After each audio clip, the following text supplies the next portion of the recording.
A dear compañera in the community. She's probably one of my deepest soul sisters that I have, and I'm so proud that I have such a deep compañera in the community that I can always rely on outside in our life issues, our dating issues, our struggle issues. We're like best girlfriends and revolutionaries in the struggle, so I'm very pleased to introduce Mixelle Rascon.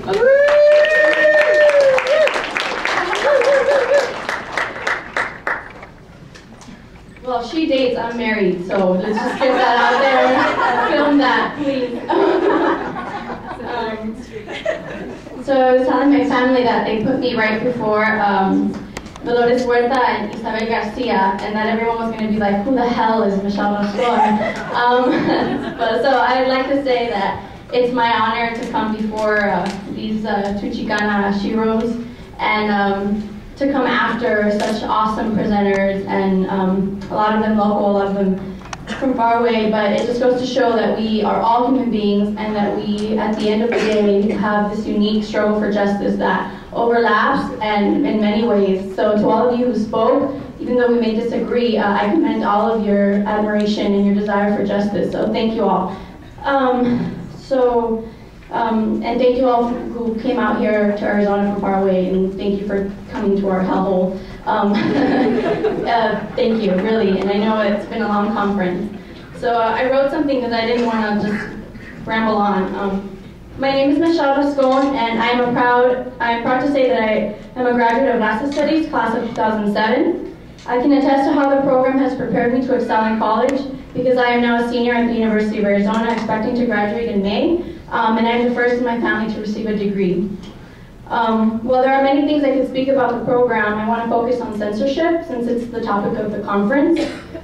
As a junior in high school, I suffered a major blow when my father was deported in transit to the United States. He was desperate to be with his family, because we had been living in 2 different countries for about 10 years. I suffered from depression, and I internalized a lot of the oppression that I witnessed around me. I began to suffer in my AP and honors classes, and as a working student, I hated to be at school. All of this seemed to legitimize to my teachers that Latinas could not handle an academically rigorous course load. Most of them said, you must not be getting enough support at home. You're spending too much time with your boyfriend. Or my favorite, you're not motivated. Now I understand that I was dealing with severe trauma, but none of them ever asked what it was that I was going through. After the immigration marches of 2006, I participated in walkouts and marches and learned about Raza Studies. I decided to enroll in the courses to see what all these crazy people were talking about, and to see why they were so involved in their community. In Mr. Jose Gonzalez's class, I was asked to write a poem that expressed who I was and what I saw in the world around me. For the first time ever, I talked about my dad's deportation, being a member of a multi-status family, and being a first-generation Xicana. After that day, I felt that a poison had been released from my body. In Mr. Curtis Acosta's class, I began to go above and beyond and started excelling in my writing. I fell in love with the challenging repertoire of books and topics. I realized that I had culture, that I came from people of knowledge, and that one day I would write books like Sandra Cisneros. For one of his assignments, Mr. Acosta brought me to the U of A, and I led a discussion in one of his graduate courses. His professor said that I not only was prepared for a university, but that I would thrive in a graduate program. One of our former graduates and longtime community heroes, Consuelo Aguilar, dragged me to apply to the U of A, and the rest is history. Today I have received over 3 scholarships at the U of A, one of them being the Cesar Chavez Academic Scholarship. And I will be receiving my BA in Anthropology and Raza Studies this May. What?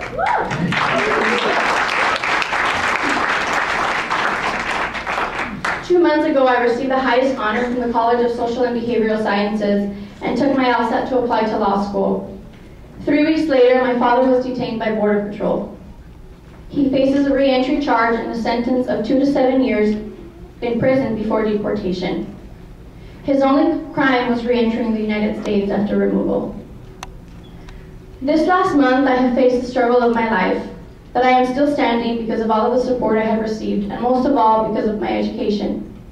Raza Studies is the reason that I am in college today, but more importantly, it has made me a resilient human being. My culture and my community are a force more powerful than any type of oppression, and they continue to keep me as strong as I am, and it is the reason that my family can stand on my shoulders. Yesterday, my sister Leilani ended her presentation with a quote from Frederick Douglass.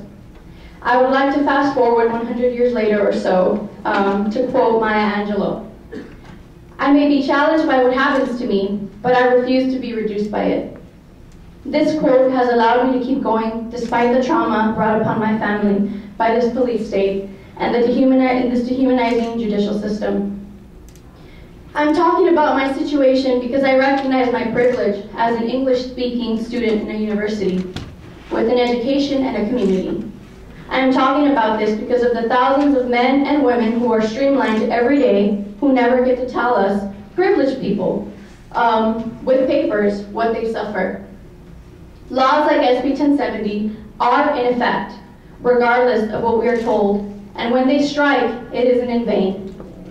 I am not embarrassed to say that I am privileged to be going to therapy and dealing with the trauma that these laws bring upon, because it's time we see the realities our communities and families face, those we march and advocate for. I am not concerned for myself because I am standing now, and although I may bend, I will not break. But I'm concerned for our youth, those who have not taken racial studies, those who have no armor, those who will drop out, our future generations. I am repulsed when people claim that we need neutral or unbiased classes when our youth and families live in a constant state of attack. However, I don't want to continue talking about Republicans. We're all really sick of it. This is my personal message to all of us. We are so obsessed with critiquing the system, but we ourselves negate what it means to be a human being by politicking. Years ago, we wanted civil rights and equality, and we got them. However, we have no equity, and civil rights do you no good when you are undocumented because the status quo is criminalization and deportation. Some people want a path to legalization, for people without a criminal record, but all undocumented people can be a criminal in any second in the state. Any person who has been deported is a criminal in the eyes of the law. So what does our future look like?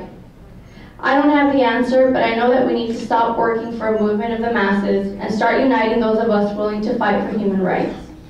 We need to unite those first responders willing to be there for families when tragedy strikes. I also know that it comes down to educating ourselves, our parents, and our future generations. Lastly, it comes down to our teachers. I hope that if anything, my story helps you look at the students who sit in front of your class every day with compassion. I hope that you recognize your privilege as teachers.